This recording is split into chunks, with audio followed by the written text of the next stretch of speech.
Welcome to the deep dive. Today, we're tackling something fundamental, something we all encounter but maybe don't always get right. The apology. It's powerful in our lives, our communities, and definitely in leadership. Absolutely. Yeah. And we're starting with a story that, honestly, it stopped me in my tracks. It really makes you question things. Oh, let's hear it. Okay, picture this. A major Japanese company. They call a press conference. It's televised. Very solemn. Right. We're talking 60 seconds. Intense. Rows of employees, impeccably dressed, all bowing deeply together. There's this somber music playing. Setting a very specific mood. Exactly. Thick, with sorrow, humility, you can almost feel it. So what do you think caused this huge public display? A billion-dollar scandal, massive data breach, environmental disaster. Given the setup, I suspect it's something unexpected. You got it. The big offense. They raised the price of an ice popsicle by 10 yen. 10 yen. 10 yen. Less than 10 cents. My first reaction was, a bit of a confused laugh. Yeah. 10 yen. Not millions, not billions. Why such a huge ritualized act for what seems so, trivial to many of us? It's the perfect starting point, isn't it? Because it immediately highlights that this wasn't some cynical marketing stunt. Right. That was my next thought. Was it just PR? No, not in this context. This was a deeply cultural act. And understanding that trust, even slightly touched, maybe especially when slightly touched over something every day, requires a very specific, very visible kind of humility to restore. So the small amount almost emphasized the principle more. Precisely. It showed that any breach, perceived or real, affecting the customer relationship needed this level of acknowledgement. It frames apology as this crucial currency. The currency of trust. That's exactly what we're diving into today, using the incredible insights of Lóng Tíng, specifically from his work on the price of apology, humility, power, and the currency of trust. We're going to look at how apologies work across cultures, what that tells us about leadership today, and, what it means for our future. Really trying to understand what it means to apologize as a leader, beyond just the words. It's essential stuff, and like Lóng Tíng emphasizes, it's not just for CEOs, it's for anyone leading a team, anyone in a relationship, anyone navigating trust. Absolutely. So hopefully this gives all of you listening a fresh perspective on something we think is simple, but, it's clearly not. It's incredibly complex and powerful. Okay, so that Japanese example, it paints a vivid picture of apology as a ritual. Yes, exactly. A ritual. Think about it. The deep bows, the music, the public nature. It wasn't just saying sorry. It was performing sorrow, performing commitment. A commitment to restoring faith. Precisely. Showing that customer trust was sacred. That even a tiny perceived break demanded this significant visible act of contrition. The act itself was the message. It makes sense when you put it like that. The performance is the substance in that context. It is. And this isn't just Japan. Look at China, the concept of daoyan. Daoyan. Tell us about that. It's much more than just paying compensation. It's a moral and social repair process. If a company's actions caused harm, maybe loss of face or livelihood, the daoyan involves public ritual, maybe self-criticism from the top leaders, promises of reform, community service even. It's about restoring harmony, rebuilding guangxi, that web of relationships. So it's about the collective, the social fabric, not just the individual company and the individual harmed. Absolutely. It recognizes the transgression impacts the whole community, and the apology needs to reweave that fabric. It's a deep societal expectation of accountability. That's fascinating. You see similar threads elsewhere. You do. In Korea, there's the concept of chaemyon, face, value. Ah, yes. Saving face or losing face. We hear that phrase. It's critical. So leaders there might apologize by bending low, literally, sometimes showing visible tears, taking responsibility for their people. Visible tears. That feels like it would be seen as weakness in some other contexts. Yeah. But not there. It's seen as strength, as empathy. The leader is showing they share the burden, the shame, they're internalizing it. It actually strengthens the bond, rebuilds confidence. And the vulnerability is the strength. Yeah. Absorbing the impact. A powerful act of empathy, yes. And you see variations across Asia, Vietnam, Thailand. Maybe quieter apologies, softer voices, respectful posture, but still that deep humility, that genuine presence. It's not always about the big public display then. Not always the same display, but the core value remains. Conveying sincere presence, understanding. Sometimes the quietness speaks louder, emphasizes personal responsibility. So to bring it together, as Lóng Tíng puts it so well, in much of Asia, apology is ritual, designed to restore trust, a deep cultural social act. Prioritizing the relationship, the harmony. Exactly, over purely transactional outcomes. It's an investment in the community's health. Okay. That paints a very clear picture of the ritual side. Now, let's shift gears dramatically. Let's go to those shining towers of finance, the boardrooms making billion-dollar decisions that Lóng Tíng talks about. Because the theater there, it's different. It really couldn't be more different. This is where Lóng Tíng describes the settlement approach. Settlement, not ritual. Exactly. Think about the financial crises. Banks, collapsing economies, families losing homes, futures, devastating impact. We all remember it. And the CEOs. Often they walked away with golden parachutes, huge severance packages. Right, millions, even as others lost everything. A stark contrast. Absolutely. And a noticeable lack of personal accountability, public humility. The system often seems built to deflect blame from the individuals at the top. Limited liability, corporate structures. It shields them, in a way. It can. The focus shifts very quickly to legal containment, financial mitigation, not genuine contrition. And we see this outside of finance too, right? Oh, definitely. Environmental disasters. Oil spills, wrecking ecosystems, destroying livelihoods for generations. The damage lasts decades. Irreversible, often. But the executives, they attend hearings, maybe deny direct responsibility, point to operational failures. Minimize the impact. Yes. And then often leave with profits intact, maybe even boosted by cleanup contracts later. The company pays a fine, sure. But it often feels like a drop in the ocean compared to their revenue. Exactly. A fraction. And the individuals rarely face that personal reckoning we saw with the 10-yen popsicle.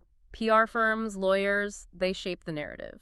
Regret for the impact, maybe, but not admission of fault. So no bowing, no tears, no personal sacrifice, just carefully managed statements. Precisely. Or look at big tech. Harvesting data, reaching trust. It happens constantly, it seems. Almost routine. And the apologies, often slick PR campaigns, carefully worded emails, social media posts, designed to manage perception, appease regulators. Well, the share price maybe even goes up. Often, yes. The focus is optics, market reaction, user numbers, not necessarily rebuilding that shattered trust on a deep level.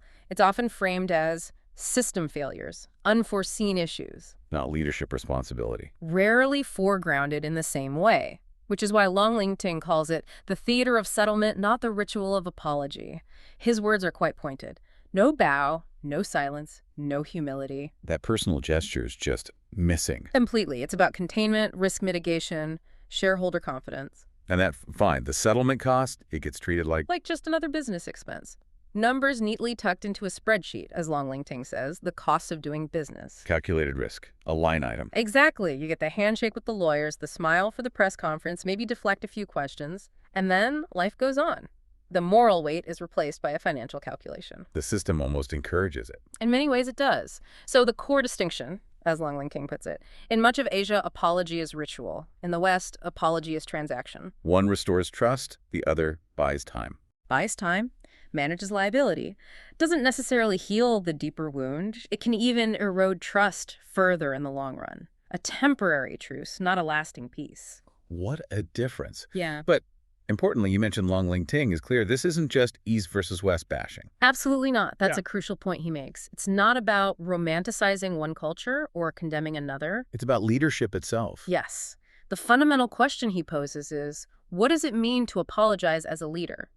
Wherever you are, whatever your cultural background. And that elevates it beyond just cultural observation, right? Yeah. It becomes a universal principle. Exactly. A principle of effective governance, authentic interaction, sustainable leadership. It gets to the core of human values. And it directly challenges that old idea that apologizing is weak, that it undermines your authority. It turns that idea completely on its head. In his work, Global Leadership Insights 2030, particularly Chapter 18 on sustainable and ethical leadership, apology is framed as a profound strength, as responsibility in action. Strength, not weakness. How so? Because a leader who acknowledges error, who owns it instead of hiding it, shows immense integrity, courage, commitment to truth. Okay, I can see that. It takes guts to admit you messed up. It does, and far from weakening authority, it builds credibility, trust. It shows you're secure enough to be vulnerable. And that vulnerability makes you stronger, more relatable. Paradoxically, yes. It fosters psychological safety, too. If the leader can admit mistakes, then others feel safer admitting theirs, learning from them. It fuels innovation. So it's about courageous authenticity. facing the truth. Precisely. And it goes even further. In Chapter 21 of GLI 2030 on LGBTQIA+ leadership, Yes. Lóng Tíng broadens the idea. Apology isn't just for obvious mistakes. It's also for recognizing blind spots, biases, moments where we failed to see the whole human being. Wow. So apologizing for things you didn't even realize you were doing wrong. Through lack of awareness. Exactly. Harm caused not by malice, but by unconscious bias, lack of empathy, and incomplete perspective. Apologizing here is an act of learning, growth, committing to inclusivity. That requires a lot of self-awareness. Yeah. And humility. Immense humility. An active listening, seeking diverse feedback. Admitting you don't know everything.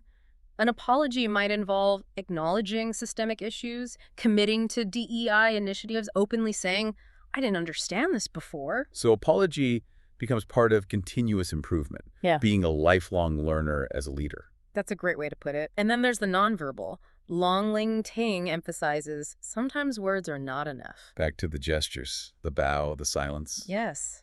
They're not empty forms. They carry deep meaning. They make the apology real. They can transcend language barriers. How does silence work in an apology? That pause, it creates space.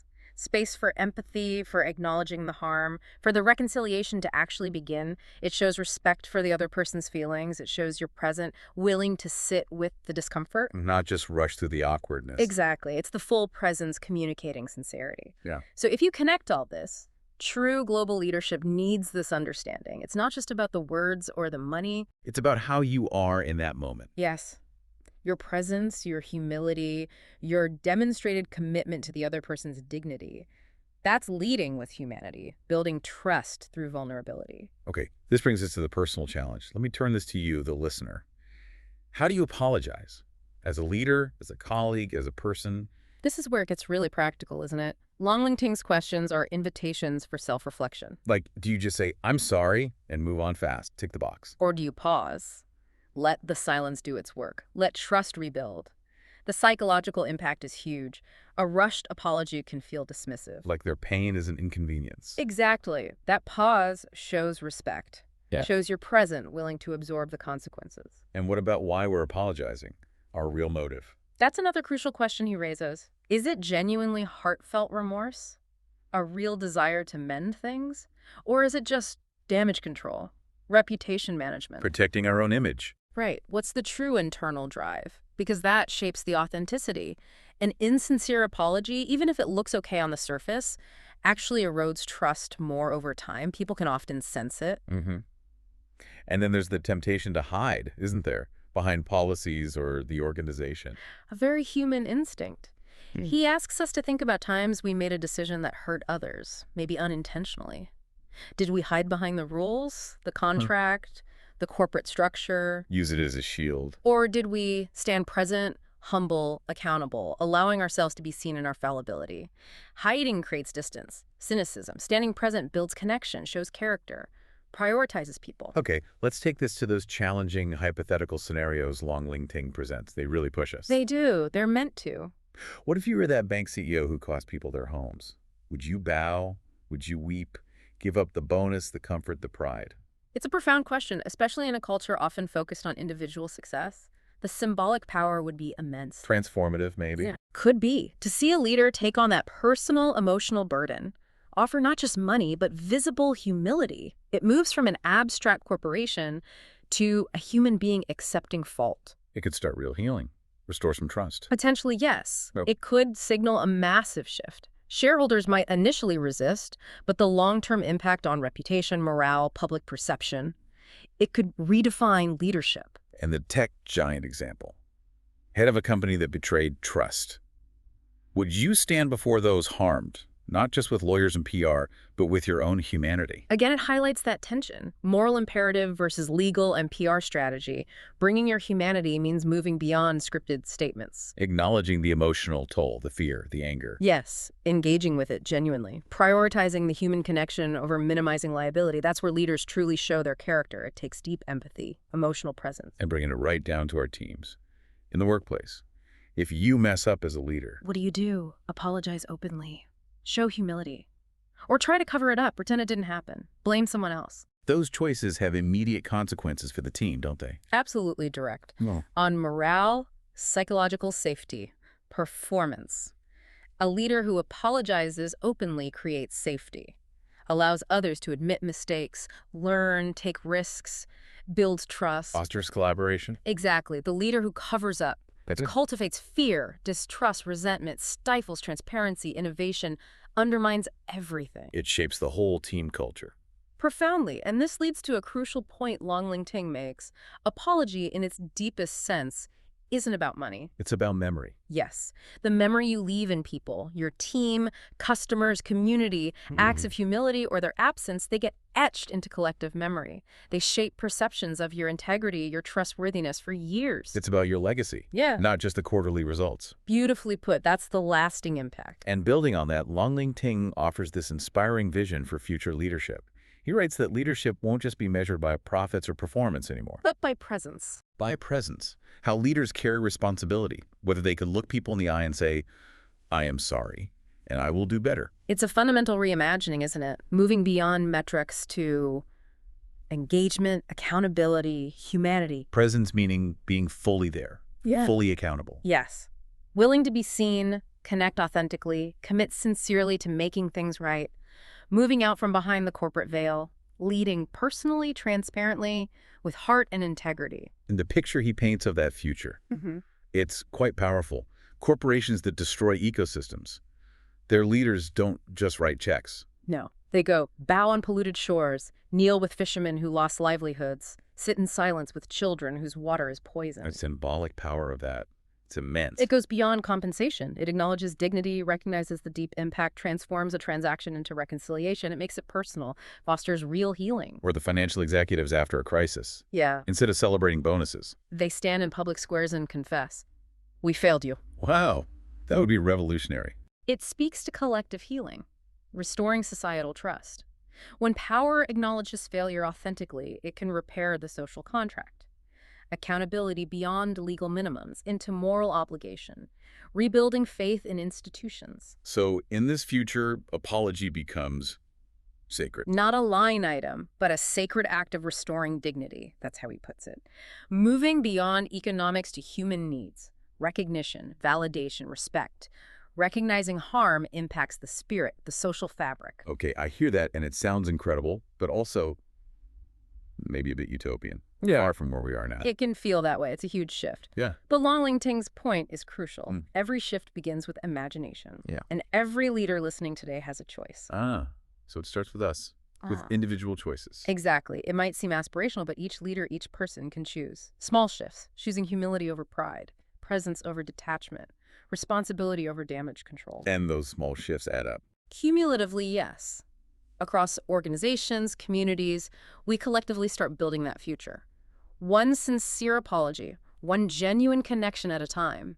It's the quiet power of individual agency shaping our collective destiny, building a more trusting world. So let me ask you one last time, channeling Lóng Tíng. How do you apologize as a leader? With calculation or with humility? With a fine or with a gesture? With words or with presence? These questions really define your leadership, your impact, your legacy. Because apology ultimately isn't a number. It's not a settlement, not a press release. Apology is the bridge you build. It is a vital bridge between leaders and people, spanning the gap when trust breaks. A bridge between power and trust. Acknowledging authority comes from earning confidence, not just wielding influence. And a bridge between now and the future. Yes, between this moment and the generations yet to come, ensuring lessons are learned, trust is rebuilt, values endure. And that bridge, built with true humility, empathy, genuine presence. That bridge is truly priceless.